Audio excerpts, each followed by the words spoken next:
ஐபிஎல்ல நேற்று மும்பை இந்தியன்ஸுக்கும் லக்னோ சூப்பர் ஜெயின்ஸுக்கும் அவங்க கடைசி மேட்ச் விளாண்டாங்க. ஸோ அந்த மேட்ச்சில் மும்பை இந்தியன்ஸ் டாஸ் வின் பண்ணி பவுலிங் அப்படின்னு சொன்னாங்க. ஸோ மும்பையில் நடந்த இந்த மேட்ச்சில் லக்னோ சூப்பர் ஜெயின்ஸ் செம்மையாக விளாண்டாங்க. ஃபஸ்ட்டு விக்கெட் சீக்கிரம் விளையாண்டாலும் கேஎல் ராகுல் நின்று விளாண்டார்.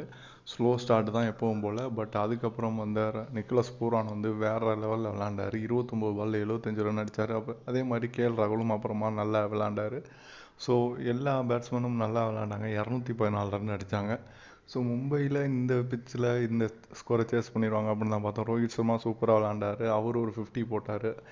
அவரோட கடைசி மேட்ச் இந்த சீசனில் மட்டும் இல்லை, மும்பை அணிக்காகவே தான் கடைசி மேட்சாக இருக்கும்.